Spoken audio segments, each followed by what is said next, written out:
Hello बच्चों, कैसे हैं आप सब। आई होप मेरे प्रीवियस वीडियोस में जो लेसन 1 मैंने आपको पढ़ाया वो आपको अच्छे से समझ आ गया होगा। हमने सबसे पहला चैप्टर किया था food, where does it come from. उसमें हमने जाना कि जो खाना हम लोग अपने दैनिक जीवन में खाते हैं उसको हम लोग कहाँ से लाते हैं, कैसे उगाया जाता है और फिर कैसे हमारे अलग अलग जगहों पे, हमारे जो अलग अलग स्थान हैं भारत में, हम लोग वहाँ पे कैसे अलग अलग तरह का खाना खाते हैं। अब इस चैप्टर में हम लोग पढ़ेंगे, हमारे चैप्टर का नाम है कंपोनेंट्स ऑफ फूड। इस चैप्टर में हम लोग पढ़ेंगे कि हमारे खाने में क्या क्या चीज़ें होती हैं और वो हम लोग कहाँ से लाते हैं या कौन कौन सी चीज़ें शामिल की जाती है। चलिए, सबसे पहले हम लोग थोड़ा सा चैप्टर रीडिंग करेंगे। In chapter 1, we made the list of the food items that we eat. We also identified the food items eaten in the different parts of India and marked these on its map. मतलब हमने पहले chapter में ऐसे खानों की list बनाई थी, इस तरह के खाने की लिस्ट बनाई थी, उन खाने की चीज़ों की लिस्ट बनाई थी जो कि हम खाते हैं। हमने उन फूड आइटम्स को भी ढूंढा था जो कि भारत के अलग अलग भागों में खाए जाते हैं और उनको भारत के नक्शे के ऊपर लगाया भी था। A meal could consist of a chapati, dal and brinjal curry. जैसे कहीं एक जगह के खाने में हो सकती है चपाती मतलब रोटी, दाल हो सकती है, एंड ब्रिंजल करी और बैंगन की सब्जी हो सकती है। Another may be rice, sambar and a vegetable preparation of ladies finger. और किसी दूसरी जगह के खाने में चावल, सांबर और भिंडी की सब्जी हो सकती है। जैसे जो पहला उन्होंने बताया, चपाती, दाल और बैंगन की सब्जी, ये ज़्यादातर उत्तर भारत में खाई जाती है। उस दूसरा जो खाना बताया गया, राइस, सांबर और भिंडी की सब्जी, ये ज़्यादातर दक्षिण भारत में, साउथ इंडिया में खाई जाती है। Yet another meal could be appam, fish curry and vegetables. और एक और तरह का खाना जो हो सकता है वो हो सकता है अप्पम, फिश करी मतलब मछली की सब्जी, एंड वेजिटेबल्स और सब्जियां। सबसे पहले हम लोग देखेंगे activity number 1। Our meals usually have at least one item made of some kind of grain. हमारे खाने में कम से कम एक ऐसी वस्तु होती है जो कि अनाज से बनी होती है। Other items could be a dal or a dish of meat and vegetables. और बाकी की चीज़ें हो सकती हैं, उसमें होता है दाल या फिर मीट से बना, मांस से बना हुआ कुछ, और उसके अलावा सब्जियां। It may also include the items like curd, buttermilk and pickle. और हमारे खाने में कुछ और चीज़ें भी हो सकती हैं, जैसे कि कर्ड यानी दही, बटर मिल्क यानी छाछ, एंड पिकल्स और अचार। Some example of meals from different regions are given in the table 2.1. Select the food items you depicted on the map in chapter 1 and add some more meals to this list and enter these in table 2.1. अगर हम ध्यान से table 2.1 देखें तो इसमें हमें दिखाया गया है कि पंजाब में हम लोग खाते हैं मक्की की रोटी, राजमा, सरसों का साग। उसके अलावा हम लोग वहाँ पे दही और घी खूब अच्छे से खाते हैं। वहीं अगर हम आंध्र प्रदेश का खाना देखें तो वहाँ पे ज़्यादा खाया जाता है चावल, तुअर दाल एंड रसम। तुअर की दाल और रसम खाते हैं। कुंदरू एक तरह की सब्जी होती है। बटर मिल्क यानी छाछ, घी, पिकल एंड पिकल मतलब अचार, और घी और अचार खाया जाता है। इस तरह से दो जगहों का अलग अलग खाना हमें बताया गया है। Sometimes we may not really have all these variety in our meals, but कभी कभी ये सब कुछ हमारे खाने में नहीं होता। If we are traveling, we may eat whatever is available on the way. अगर हम कहीं सफ़र कर रहे हों तो हम वही खाते हैं जो भी रास्ते में हमें आसानी से मिलता है। It may not be possible for some of us to eat such a variety of items most of a time. और आम दिनों में भी या आम ज़िंदगी में भी अगर हम देखें तो हम लोग अपने खाने में इतनी ज़्यादा वैरायटी या इतनी ज़्यादा चीज़ें शामिल नहीं कर सकते। There must be some reasons though why meals usually consist of such a distribution. अगर आप देखें तो कुछ ना कुछ कारण अवश्य होता है कि हमारे खाने में हम अलग अलग समय पे अलग अलग तरह का खाना खाते हैं। जैसे अगर हम उत्तर भारत की बात करें तो सबसे पहले नाश्ते में हम लोग या तो पराठे खाते हैं या तो हम लोग कुछ और हल्का खाते हैं। फिर उसके बाद सब्ज़ी के वक्त में लंच के समय में या दोपहर के खाने में सब्जी, दाल और उसके साथ चपाती खाई जाती है। और रात के खाने में ज़्यादातर उत्तर भारत में दाल के साथ चपाती ही खाई जाती है। इस तरह से अलग अलग जगह पे अलग अलग तरह का खाना खाया जाता है। अब हम देखेंगे what do different food items contain, मतलब सबसे पहले अलग अलग हम देखेंगे कि हमारे खाने की अलग अलग आइटम्स में अलग अलग चीज़ों में क्या डाला जाता है। We know that each dish is usually made up of one or more ingredients which we get from plants or animals. हम लोग ये अच्छी तरह से जानते हैं और पिछले चैप्टर में भी हमने ये पढ़ा है कि हमारे खाने में जब भी कोई एक चीज़ बनाते हैं तो उसमें ज़्यादातर एक या एक से ज़्यादा वस्तुएं डाली जाती हैं, जो या तो हमें पौधों से मिलती हैं या हमें एनिमल से मिलती हैं, या फिर वो एनिमल प्रोडक्ट्स होते हैं जैसे कि दूध, दही, घी, मक्खन। दीज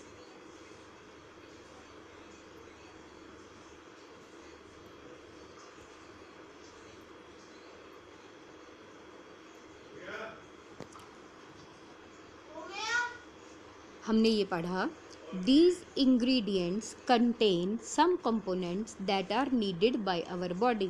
मतलब ये जो चीज़ें हम खाते हैं उनमें जो भी खाने की चीज़ें आइटम्स ऐड की जाती हैं, दे कंटेन सम कंपोनेंट्स, उनमें कुछ ऐसी चीज़ें शामिल होती हैं that are needed by our body, जो कि हमारे शरीर जिनकी कि हमारे शरीर को बहुत ज़्यादा ज़रूरत होती है।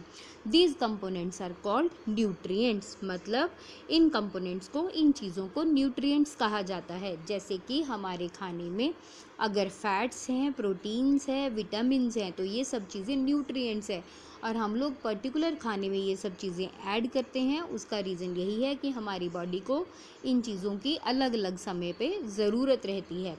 The major nutrients in our food are named as carbohydrates, proteins, fats, vitamins and minerals।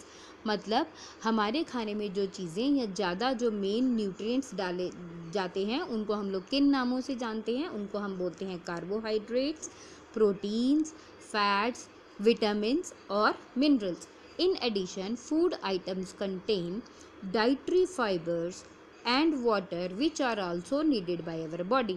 और इनके अलावा जो हमारा खाना है उसमें डाइटरी फाइबर्स, मतलब उसमें रेशे डाले होते हैं, एंड वाटर, और उसमें पानी भी होता है, which is also needed by our body.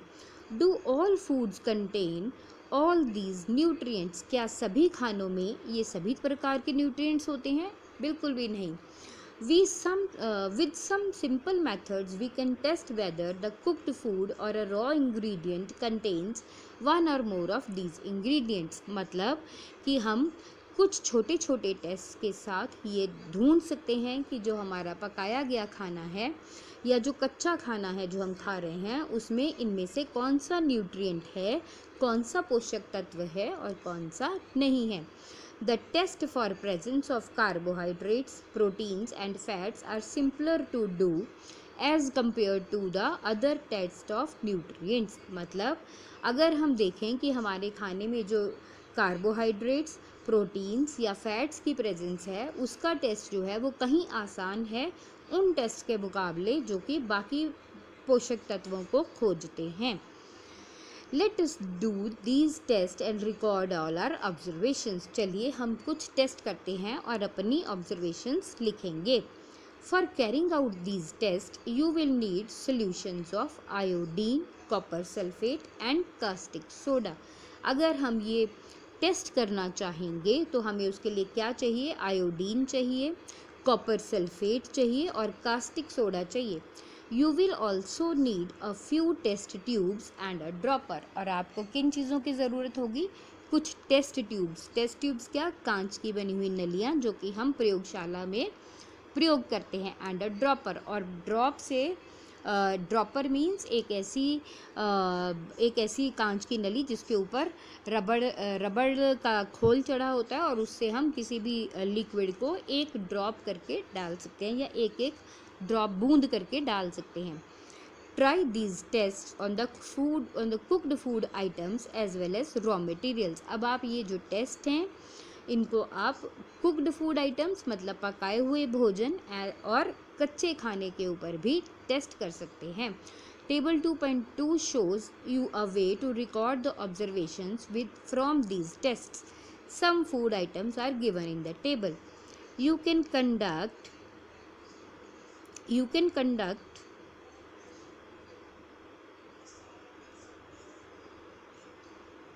conduct the test either with these or any other available food item. Do these tests carefully and do not try to eat or taste any chemicals। मतलब यहाँ पे आप देखेंगे जो आपको table 2.2 पिछले page में दिया गया है उसकी सभी आइटम्स पे अगर आप प्रयोग करेंगे तो आपको प्रयोग करने के लिए कहा गया है और फिर आप देखेंगे कि उसके जो नतीजे हैं उनको आपको रिकॉर्ड करना है। इसके अलावा आपको ये टेस्ट बहुत ध्यान से करने हैं और किसी भी केमिकल को खाना भी नहीं है और टेस्ट भी नहीं करना है।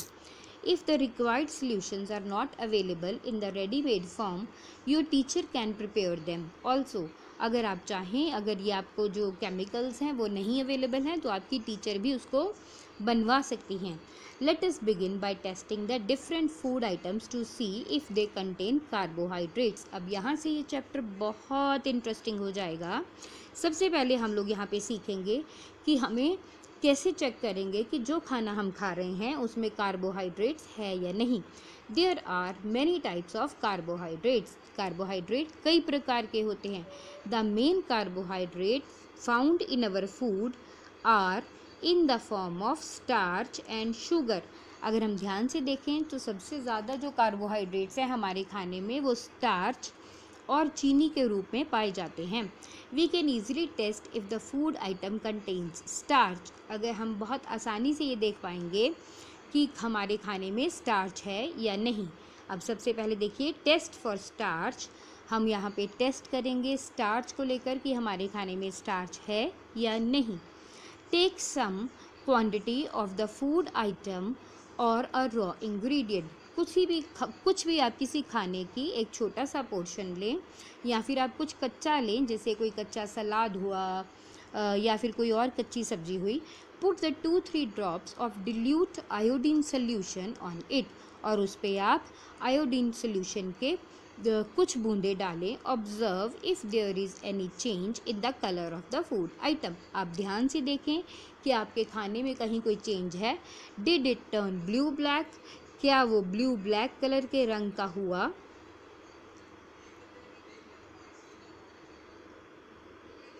A blue black color indicates that it contains starch। और अगर वो जहाँ पे आपने आयोडीन का सोल्यूशन डाला है अगर वो जगह ब्लू ब्लैक रंग की हो जाती है तो उसका मतलब है कि वहाँ पे स्टार्च है। आप सबसे बेटर ये जो एक्सपेरिमेंट है आप इसको आलू पे करके देखिएगा, कच्चे आलू पे।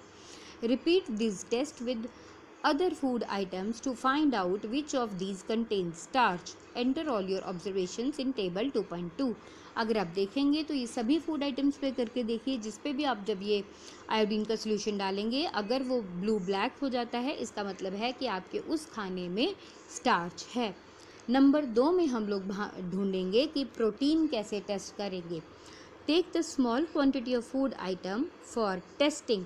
सबसे पहले आप किसी खाने की एक छोटा सा पोर्शन, छोटा सा भाग लें। If the food you want to test is solid you first need to make a paste it और पाउडर इट।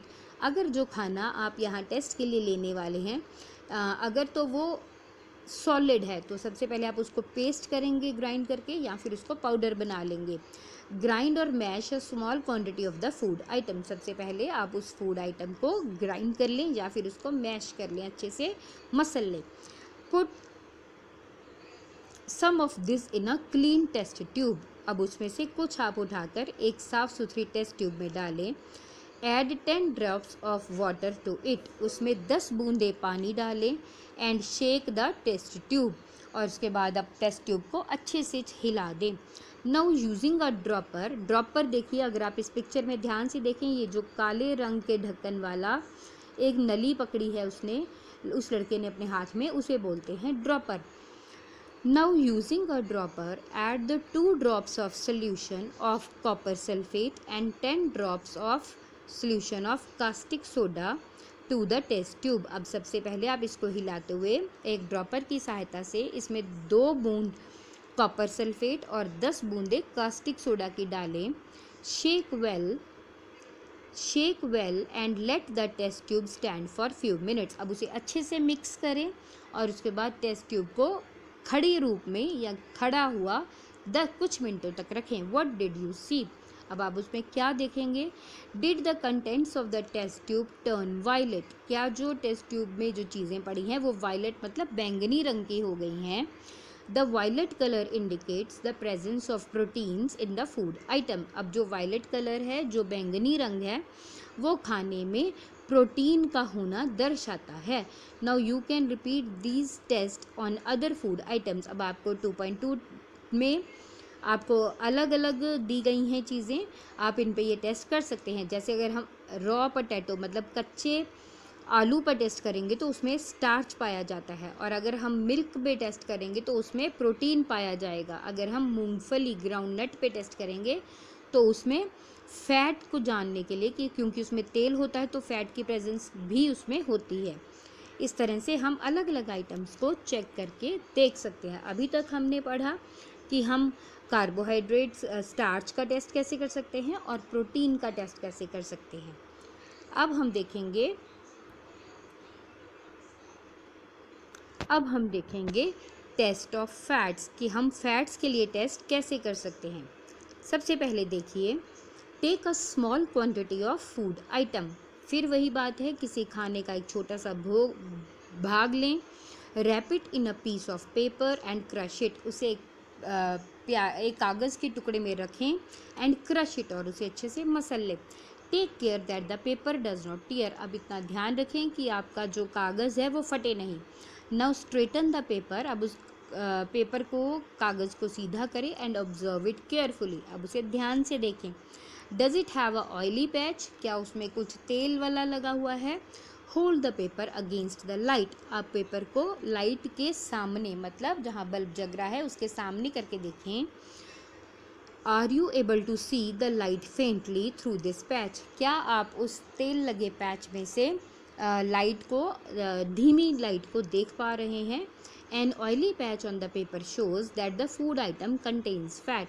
आपको जो कागज़ के ऊपर लगा हुआ वो जो तेल का धब्बा है वो ये दिखाएगा कि आपके जो खाना है उसमें फ़ैट है। द फूड आइटम्स में sometimes contain a little water. कभी कभी कुछ खानों में थोड़ा सा पानी भी होता है। Therefore after you have rubbed an item on the paper, let the paper dry for a while. अगर आपने जो आपका खाना है उसको पेपर के ऊपर रगड़ा है तो पानी के सूखने के लिए उसको थोड़ी देर रखें और फिर उसके बाद आप उसको देखें। If there were any water then it may have come out of the food, it would dry up after some time। अगर आपके खाने में कुछ पानी भी था तो वो सूख जाएगा कुछ समय के बाद। If no oily patch shows up after this, the food item does not contain any fat। अगर जो आपका खाना है उसमें कोई भी ऑयली पैच या तेल का धब्बा नहीं लगता कागज़ पे, तो आपके खाने में तेल बिल्कुल भी नहीं है। What do these tests show? अब इन टेस्ट से हम लोग क्या जानते हैं? Are fats, proteins and starch present in all the food items that you have tested? क्या जो हमारे खाने थे उन सब में फैट्स, प्रोटीन्स और स्टार्च थे?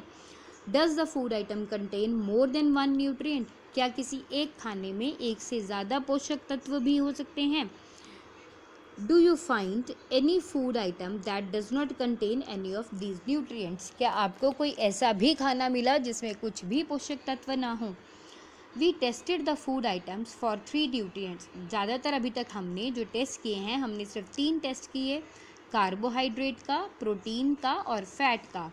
There are other nutrients also like vitamins and minerals। अब इसके अलावा भी हमारे खाने में पोषक तत्व होते हैं जिन्हें हम विटामिन्स और मिनरल्स कहते हैं। That are present in different food items। अब ये जो पोषक तत्व हैं ये भी अलग अलग खानों में पाए जाते हैं।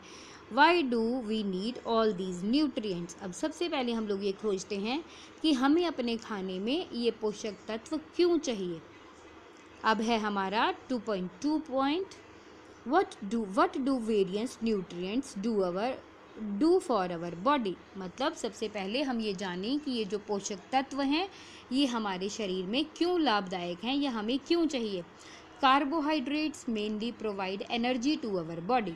जो कार्बोहाइड्रेट्स हैं वो मुख्य तौर पे हमें एनर्जी, शक्ति प्रदान करते हैं। Fats also give us energy. जो फैट्स हैं वो भी हमें एनर्जी देते हैं। In fact fats give more energy as compared to the same amount of carbohydrates. मतलब अगर हम 100 ग्राम कार्बोहाइड्रेट खाते हैं और 100 ग्राम फैट्स खाते हैं तो कार्बोहाइड्रेट्स के मुकाबले जो फैट्स हैं वो हमें ज़्यादा शक्ति देते हैं। Foods containing fats and carbohydrates are also called energy giving foods। मतलब वो खाने जिनमें फैट्स और कार्बोहाइड्रेट्स पाए जाते हैं उन्हें पर्टिकुलरली या मुख्य तौर पे एनर्जी गिविंग फूड्स कहा जाता है। Proteins are needed for the growth and repair of our body. जो प्रोटीन्स हैं वो हमें ज़रूरत होती है। जैसे जो कार्बोहाइड्रेट्स हैं और फैट्स हैं ये हमारी बॉडी को एनर्जी देते हैं। उसके अलावा जो प्रोटीन्स हैं उनकी हमें ज़रूरत है अपनी बॉडी की ग्रोथ के लिए और रिपेयर के लिए।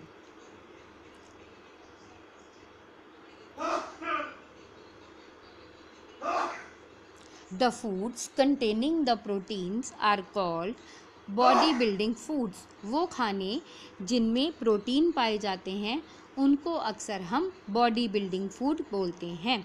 Vitamins help in protecting our body against the disease. और इसके अलावा जो विटामिन्स हैं वो हमें सहायता करते हैं हमारी बॉडी को बीमारियों से बचाने के लिए। Vitamins also help in keeping our eyes, bones, teeth and gums healthy. जो विटामिन्स हैं इसके अलावा हमें सहायता करते हैं हमारी हड्डियों को, हमारी आँखों को और हमारे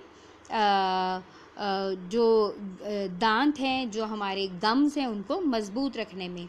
vitamins are of different kinds known by different names. जो विटामिन्स हैं ये अलग अलग तरह के होते हैं और इन्हें हम अलग अलग नामों से जानते हैं।